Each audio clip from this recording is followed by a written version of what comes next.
pour le moment, si est-il le flou qui règne.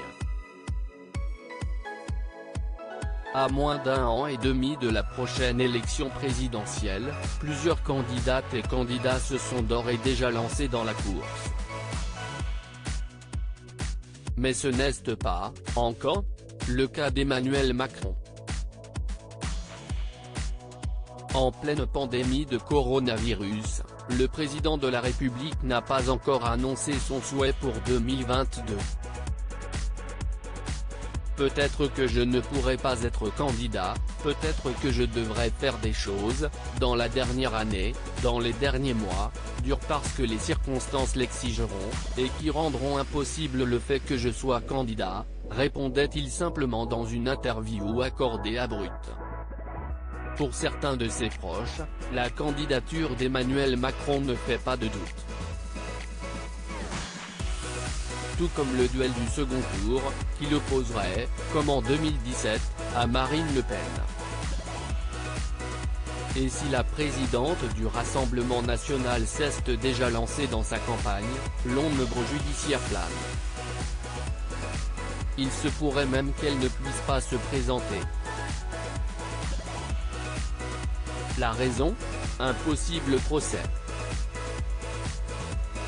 Dans les prochains mois en effet, le procès pour des soupçons de détournement de fonds du Parlement européen commis par Marine Le Pen et plusieurs membres du RN pourrait bien se tenir.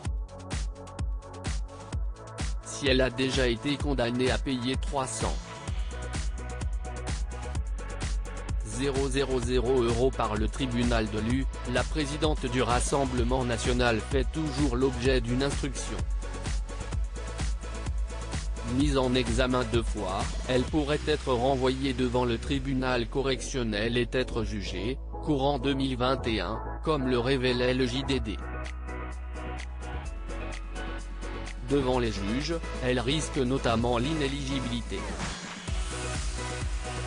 Si elle est condamnée, Marine Le Pen ne pourra donc pas se présenter à la présidentielle 2022. Si tel est le cas, Emmanuel Macron pourra s'appuyer sur une personnalité de taille, Éric Dupond-Moretti. Dans une enquête du Figaro Magazine, nos confrères se demandent en effet si la nomination du garde des Sceaux en juillet dernier n'a pas été réfléchie en raison de cette probable échéance judiciaire de celle que beaucoup décrivent comme l'unique adversaire du chef de l'État.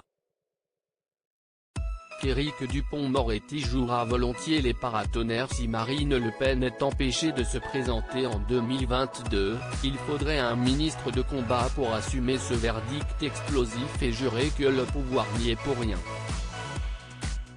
Et qui de mieux pour cela qu'Éric Dupond-Moretti, avocat redoutable à la verve devenu célèbre.